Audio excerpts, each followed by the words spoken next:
déplacés pour aller à la Perse. Là où il y avait le roi Assur. Mais Mardoché, que nous appelons petit pont. Ah, petit pont. Ça veut dire que il est petit homme. Physiquement, il était petit homme. Mais à l'intérieur, Mardoché n'est pas petit homme. Mais il est éclatant. On voit devant. Physiquement, nous sommes rien. Physiquement, on ne voit rien. Mais à l'intérieur, nous sommes éclatants. C'est petit homme qui se trouvait à la cour du roi. Un étranger à la cour du roi qui était sentinelle. C'est tout bien dire amen. Un étranger dans la cour du roi. Sentinelle devant la porte. Véritable sentinelle. C'est notre Seigneur Jésus. C'était le sentinelle qui représentait l'image de Jésus. Les sentinelles garde. Celui qui garde, c'est le Seigneur Jésus. Est-ce que le Seigneur vous garde? Que nous dormons. Il y a une personne qui est sur nous. Qui nous garde. C'est ce que la Bible dit. Il ne dort. Il est sommeil. C'est qui garde Israël. Est-ce que notre Père vous garde? Est-ce que notre Père vous garde? Ils sont votre sentinelle. Ils sont votre sentinelle. Ils sont les sentinelles établis. Ça c'est petit homme. C'est petit homme. Cependant, il y a un grand sentinelle qui garde Israël. Alléluia. Amen. Jésus est notre sentinelle. Sentinelle. L'utilité de la nuit. Sentinelle. L'utilité de la nuit. Le jour avant. La nuit présente. Si tu es interrogé, les courage et les sentinelles. Alléluia. Ce qui va tomber dans la robe à l'alaka. Il y a besoin de l'alaka. Ce qui va tomber dans la robe à voyage. Il y a besoin de voyage à la terre.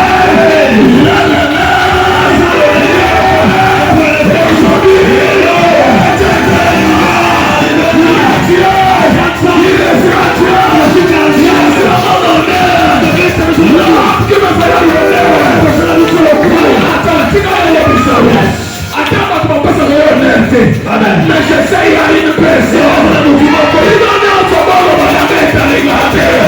Mais je sais que mon honneur, c'est le Seigneur Jésus. Alléluia. Amen. Attends, le mon calé, baby. Makoyate. Mon calé, ma boulot. C'est l'embouteillage. Mais je sais qu'il y a une personne qui va nous donner cet honneur. C'est le Seigneur Jésus-Christ. C'est le Seigneur Jésus-Christ. L'honneur mérite.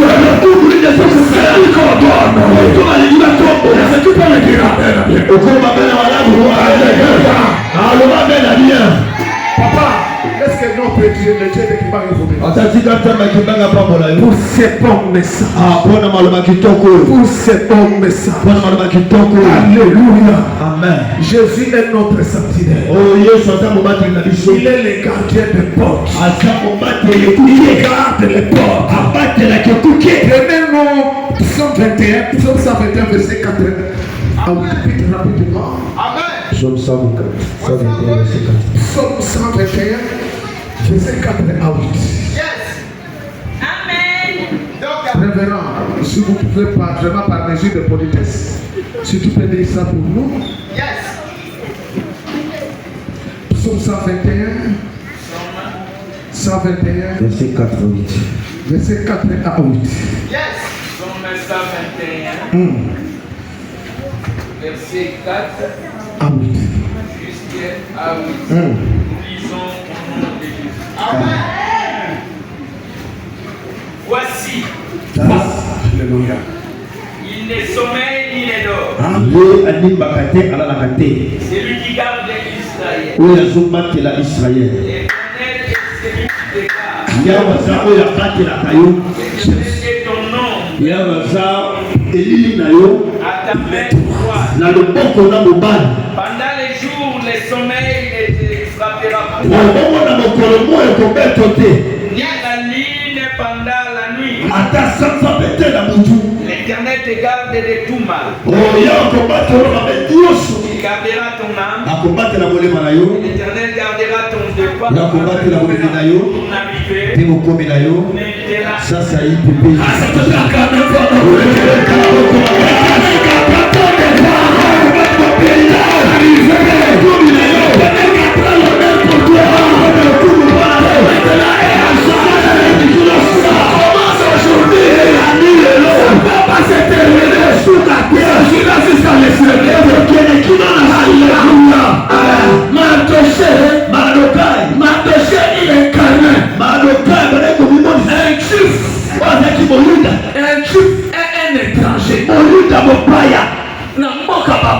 yes. Mbala moko na ndako na nyamoko. Ukonji. Pesa na bien. Amen. Mupaya. Mbala moko tina ndako na ya kisekedi. Epe ba chele na santine. Odi ke fille ya kisekedi nyoto ezande na maboma. Yes. Amen. Pesa na bien. Amen. Babo sana ki. Bakanisa ba chele santine njoka nde sécurité nyoto ezekana ni. Wana na Yesu anavia ndalipota na bino security alipota bino zande. Amen. Eso ko pesa kama na bien. Amen. Aye bacheye santine. Mena ki santine wana makambo ezo leka. Gaye azalaki na accès ya kokota pe ya kosala ni. Ya kokota. Pesa zaka kure waya. Eso zo la na bien. Awa nalo banalingana pona komata banda. Nalo banalingana. Ana kurwa ya. Mais anakata kuru wana bacheye na porte. Mutakoya na porte azana possibilité que soki abeti fois que tuna akoti aketuna akoti na kati. Mais mutu azokota azobimezande mopaya. Amen. Eso pesa na bien. Amen. Oh, epaya nzambe na biso mopaya azala kate. Mama soki nzambe linga salela yo.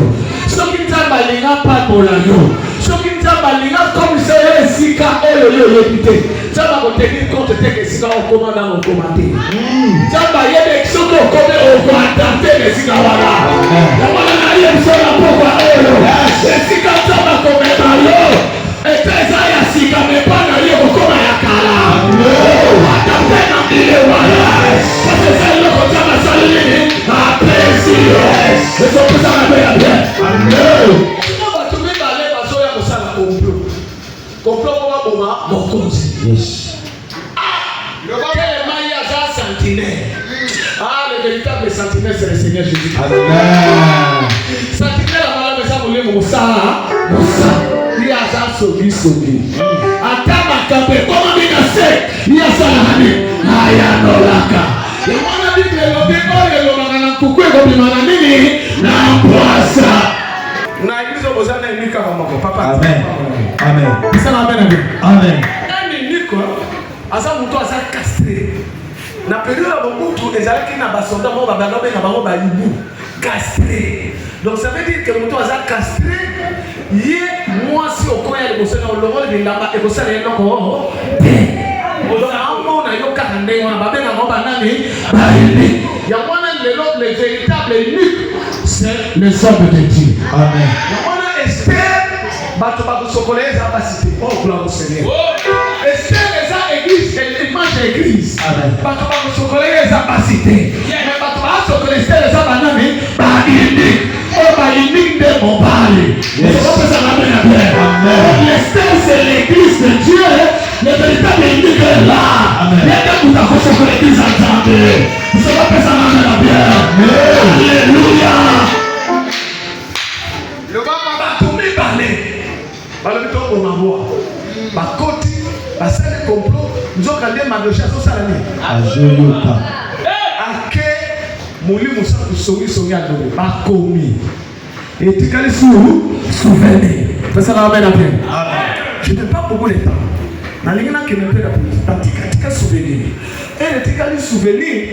Na katana makamba mbule leki bambule leki madosha zaka kanane santine mwana kasna ye akomire mashodira zaka kadani sentinelle. Yaya kuzanaye wote papa tuti. Amen. Kuzanaye wote papa nani papa tsala. Oh haleluya. Amen. Madoshati kali kaka sasa. Bambule leki. Madoshati kali sentinelle.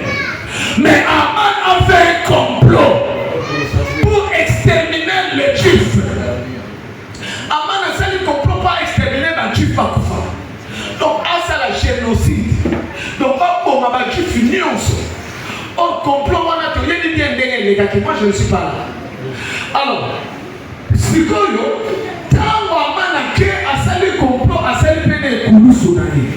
À Zoya Nakura, moi. Pour aya kusema madose akaisarani abakaye. On s'en peut ça bien bien. Amen. Tiens déjà écoute ya baba na ma. Amen. Oh baba okana pona leo je te dis ce soir, ça va pas aboutir au nom de Jésus. Tout plan des hommes, complot des familles, tout ce qu'on dit pour toi. Je te dis ce soir. Ça va passer réaliser. Ça va dire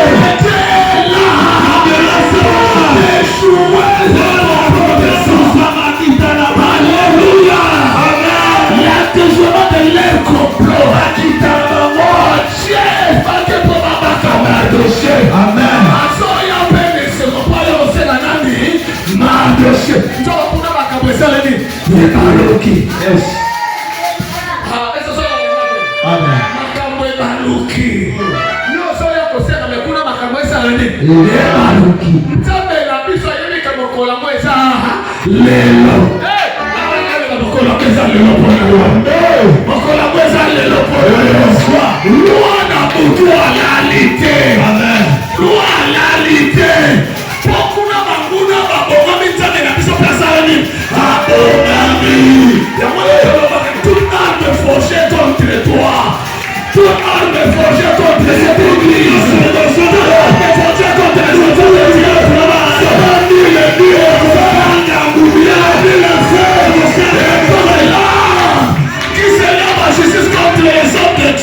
Quelle marque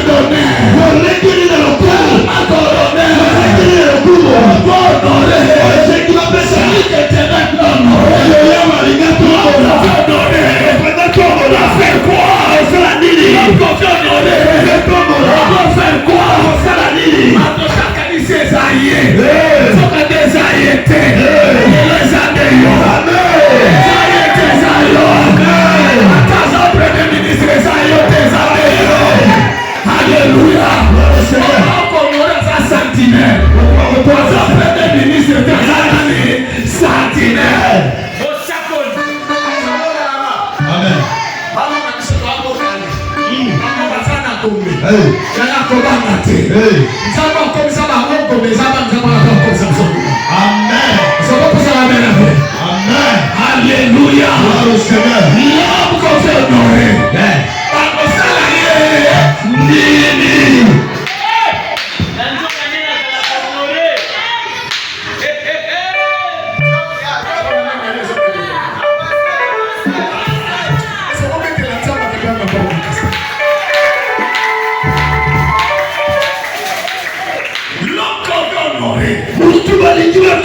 Appelez Aman qui est devant la cour.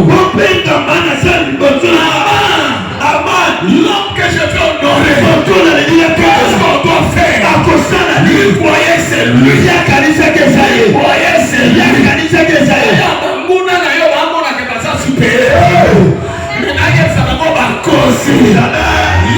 Petit homme, mais en toi il y a un grand homme.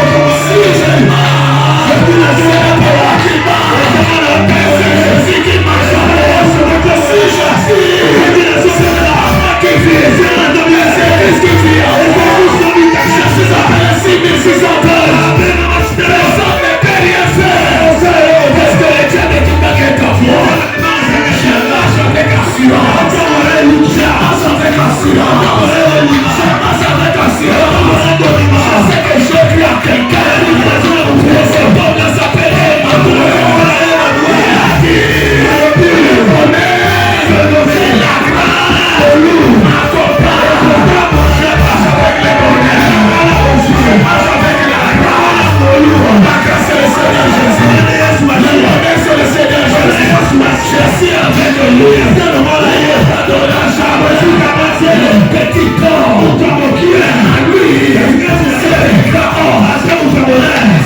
Alléluia.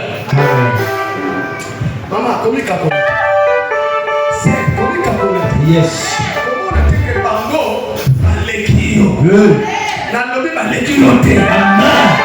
Ce qui Bango va suivre et tata na Bango. Yes. Mais yo peta na kosalami. A kosalela yo. Yo a kosalami. Eko koka pona yo. Yes. Eko kilelo. Aloba na nganga na butika yo. Amen. Akaba nganga no to balobi azolo mbasolo. Akosala nini? Alu basolo. Mais yeso kali alobi alu basolo te a mchunga. Alléluia. Je crois en cet homme céleste. Il m'a donné le liquide. Il m'a donné le liquide pour honorer la personne qui doit être élevée. Quelle marque? Le liquide. Je commence par les marques. La barrière dans le liquide. Je vais terminer avec les marques. Alléluia. Amen. On dit quelle marque? Le liquide. Les marques représentent les signes. Il est beau. Alléluia. Amen. Les marques représentent les signes. Le liquide représente les mots. Chez nous, nous sommes en train d'aller papa passer aussi. Vous n'avez pas la mission de les signes de l'alliance. Les signes de l'alliance. Oh, les sages. On me parle des marques. Moi, je vois directement les signes. Alléluia. Amen. Oh, les marques. Les marques, on nous dit ceci. Les marques, c'est un signe mis sur un objet pour les reconnaître. Les distinguer d'un autre. Si Dieu veut nous distinguer des autres, si Dieu veut nous donner l'honneur, il va nous faire distinguer avec les mains. Dans cette marque-là, je vois les bons signes à tout. Je vois les bons signes à tout. Je vois les bons signes à tout. La marque était posée. La marque était posée. Tu peux me dire Amen. Amen. Dans le monde, nous avons plusieurs marques. Il y a les marques des pétitions. Marque des habits, marque des téléphones, marque. Chaque maison a ce mec. Ces marques-là fait montrer l'originalité. Le pirate. Ça montre l'originalité et le pirate. Ça veut dire que l'on n'est pas donné à l'originalité. Nous ne sommes pas les pirates, nous sommes l'originalité. Notre évangile n'est pas pirate, notre évangile est l'originalité. Nous avons un Jésus original.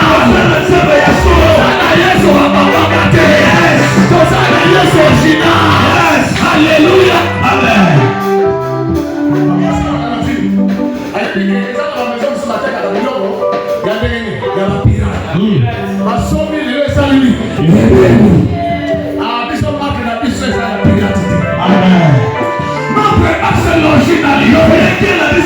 L'originalité, c'est comme ça Paul dit.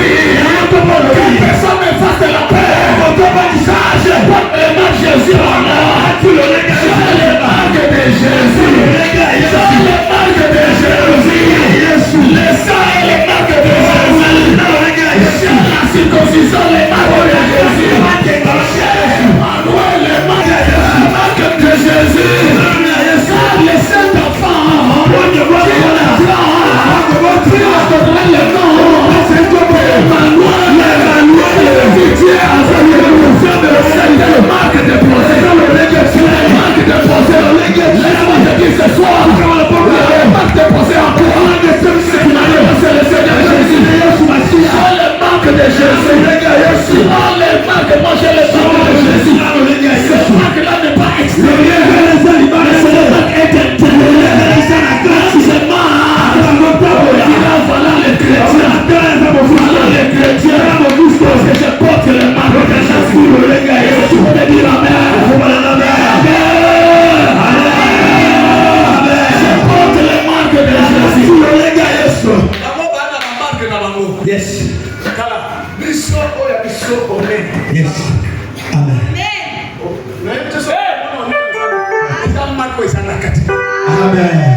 Yes. Quelle marque d'honneur? Marque, quel signe d'honneur? Quel signature d'honneur? Or, cette marque-là est à moi. Cette marque-là est à toi.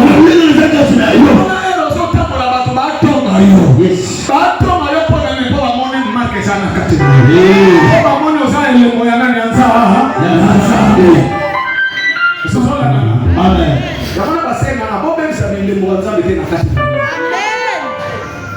N'allez pas tomber dans les mains d'un aventurier. Yes. Alléluia. Amen. Mais on a pu se dire. Amen.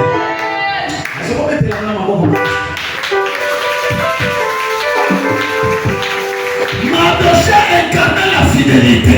Mardoché incarnait la dignité. Mardoché incarnait la sagesse. Il est resté devant la porte. Il était fidèle à son Dieu. Il savait que cet homme, Olivier et Aman, il cherche que tout le monde s'agenouille devant lui. Moi je sais dans la loi de mon Dieu, la Bible dit, tu ne peux pas adorer aucun autre. Tu adoreras le seul Seigneur Jésus. Il est resté fidèle. Aujourd'hui, notre ami fidèle c'est le Seigneur Jésus. Jésus est notre ami fidèle. Tu ne vas pas m'abandonner. Il sera avec moi. Pas venir peut m'abandonner. Il est avec moi. Mardoché était un ami de la sagesse. Il avait la dignité. Comme même cette dignité d'ailleurs qui juste pour la biloko à Goliath. Amen. Tout le monde a reconnu. Sa dignité d'ailleurs. Pour la biloko ya pas. Sa dignité d'ailleurs. Ayaya. Comme dignité d'ailleurs ça de Jésus Christ. Amen. Maman, aux âmes au Christ, aux âmes la marque non portons c'est ça la dignité. Dignité n'a pas kolinga monta sakanana na yango. Yamana bibelo il faut qu'un bon témoignage que bon parfait. Litato ya malamu eleki lumba sur le kitabo. Témoignage dignité na yo. Kolinga te muta sango. Amen. Ça va passer la main à bien. Kolinga te muta sa dignité na yo. Amen. Kolinga te muta sa boboto na yo. Amen. Oya mona kongo na Yesu de Jésus. Osala tikala ndenge wana. Alléluia. Amen. Osana ngote tala. Amen. Amen. Tala ndilo bya osala. Okolea. Yes. Alléluia. Amen. Ce qui n'a tomo balobi moi abane tomo me dit pourquoi parce que tosana tomo me dit pourquoi tomo nde mobeko midi ne ba pesi biso moi pourquoi l'église parce que ça va bien l'église nous sommes maintenant dans l'église du soir. L'église du soir, ça veut dire l'église où est ça. Il y a le soir de l'église et l'église du soir. Le soir de l'église, c'est la visitation. Tu as besoin de visiter les botana. C'est ça, la nana bien. Il y a pas de jardin de terre, on va visiter Adana et Nabni Napo. Il y a pas de visitation. Le soir. Le soir de l'église, c'est la visitation. Parce que elle a dit qu'elle n'a pas quoi. Quand mon peuple est commis, il va le peuple et la mandate de la vie. Alors, il y a des musiques, mais la peuple a un service bango. Après, c'est bango de l'autre. Oh, le soir de l'église, c'est la visitation. Quand on tombe, on a visité, on peut pas visiter.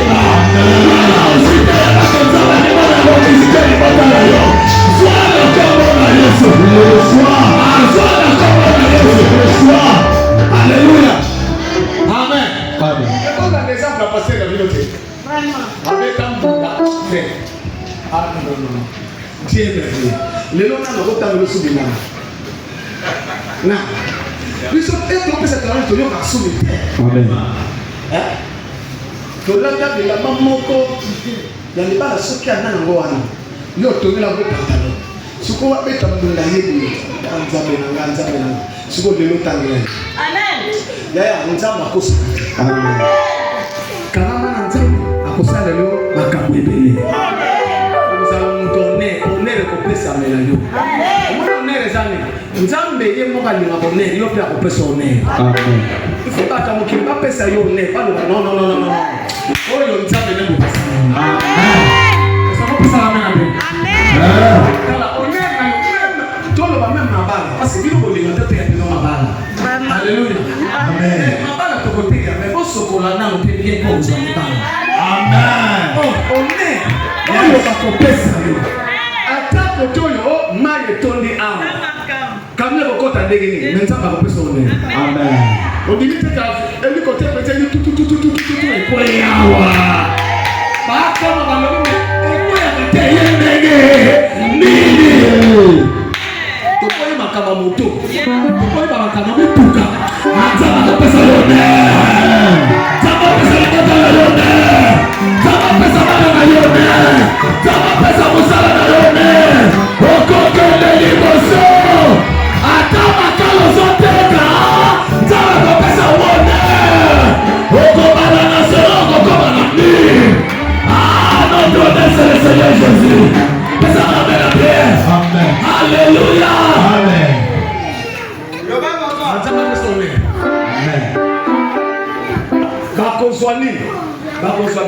Merci frère. Tu me donnes seulement 5 minutes. Merci frère. D'ailleurs, j'ai mon temps. Tu m'as donné à 10. Vous avez gagné à 10. Vous avez 10 minutes. Avancez. Papa. Lui sort, battre un peu. Ce que nous avons fait sur 45 minutes. Yes. C'est ça l'évangile. Nous sommes ça selon notre pays. Nous sommes ça autrement. On a même pas conférence, nous sommes ça autrement que yes.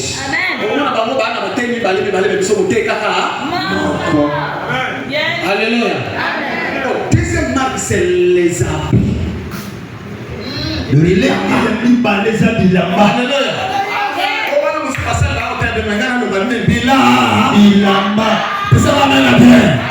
Bonsoir bilamba ya moko ya monzonzi. alatisa ye. Amen. Alatisa sakine bilamba ya bokonzi. Amen. Alléluia. Amen. Alatisa bilamba alatisa bilamba bote c'est la gloire. Yes. Alléluia. Amen. Comment mes amis c'est la gloire. C'est la gloire. C'est le couple. J'attends tango Adana et basali lisou. Parce que ezala ki gloire dans parce que là la bango mitakala. Mais le coup la gloire dans ezala ki lisou ezala te. Ba yeba ka pe. Mais tango basali ka masumo gloire ezala ni. Ba yeba stra to comme mita ba kesa la man matiti ya fille. Yes. Matiti ya fille ko basala ni. Beba ke musika or figue là au Seigneur la bonne parente. Parce que matiti nziti musupe. Parce que kaka matiti nini ya fille. Ça m'amène bien. Amen. Or figue to lo babango eza méditation. On a Nicodème par moment na se ya nzete ya nini ya fille. Ça retourne à Dieu na mona ki on a se ya nzete ya fille ko so méditer. On c'est ta fille qui faut botter nini mbuma. Yesu akoya lokola eza saison na yango te. Aya lobe eza saison na yango te na laquelle on m'a dit c'est ça la saison na yé. Mais à laquelle on est botter. Ça veut dire que chaque fois il faut ça l'année à botter. On c'est ta fait dire la méditation. On méditation tant que on méditer to botter mbuma. Mbuma ya nini ya molimo mosa ko santo. Ataka baaswa makasa baasa l'année. Alata. Tama ya nongole ba roba kasa. Alata sa ba nini? Poso. Alléluia. Gloire comme ya ba poso. Ya mona mutabanoko kima nyamate. Mais lokola alata poso nyama. Akomina. Nyama. C'est ça. On a Bible est d'abord homme chat, homme animal, homme charnel et homme spirituel. Il y a pas de tout le passé. Et ça la kafar nana. Kafar. Mpese. Pour ça la gade. Pour tout lata to commander bané mais ça va bien. Mais tamba don la allié, Yesu ali alongole biso posanya mawana. Alute ba posanya nando monga monga tika motaka la polia salame. Allah tabilama. C'est qui nous a donné la gloire, c'est le Seigneur Jésus, c'est ma gloire. Alléluia. Yesu la tabilama. Oh de là-bas c'est la gloire. On connaît là-bas les posseurs. Les gens qui ont famille. Ça va bien. Et là-bas les posseurs ça qui a famille. Il y a des couleurs. Et là-bas les gens qui ont salé. Basi, bachena bamakila na kati la mabana. Parce que ça qui la mabana, ya bamo. Et la mami balé ya mosa nani, ya bonzima. Assez la mona ta papa. Et ça qui gloire, mais le corps les a yé, il faut avoir la tigala na kati na yé. Et la mami ça toi ça ya prison. Et tigala na kati ya prison. Mais ya mine, c'est le mamayone.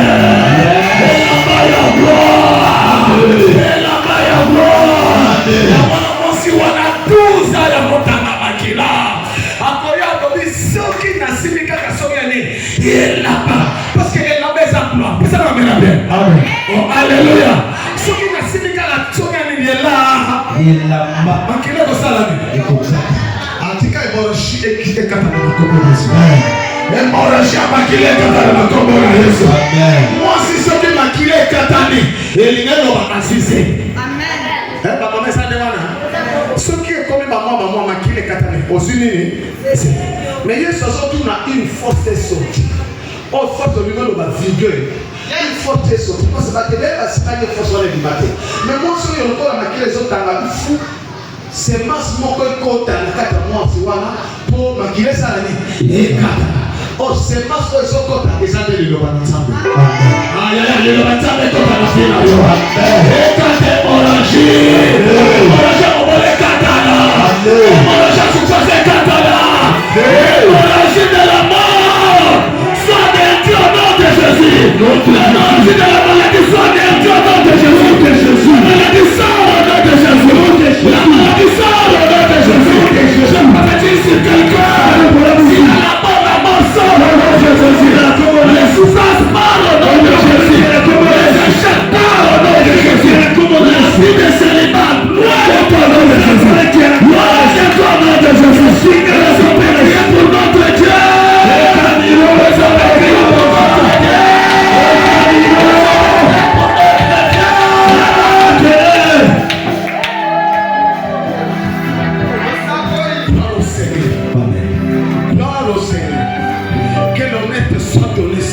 notre Dieu soit la pardonné pour toi. Les gens t'ont insulté. Les gens t'ont appelé fourrier. Les gens t'ont appelé inutile. Les gens t'ont dit que tu n'iras pas loin. Les gens t'ont dit que tu ne voyageras pas. Les gens t'ont dit que tu ne démarreras pas. Laisse que le Dieu de Kimba te donne l'honneur ce soir. Le Dieu de Maman te donne l'honneur ce soir. Que le Dieu soit ton honneur. Le Dieu de grâce soit avec toi.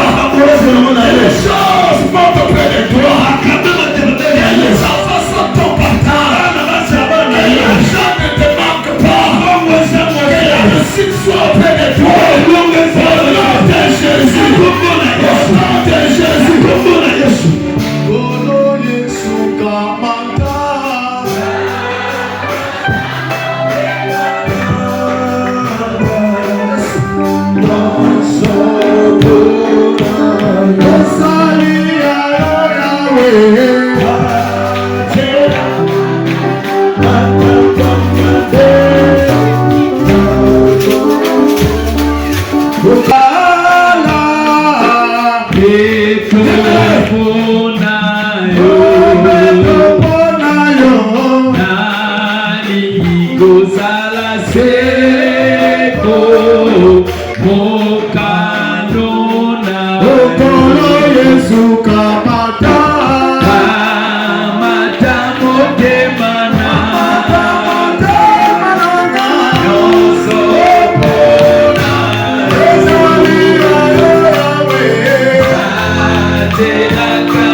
lelo ezokoya na kombo na Yesu. Bina yo oyo bango bakekaka sokwapi ezala na siama ezala likolo ya banzete soki eza na siama ezopima soki eza na banzete wana ezokoya. Yawe isala nyonso sokatia mona siama mbeto na ye na mbeto na ye na kolawana azopazana.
Esika oyo pole na kioza na komi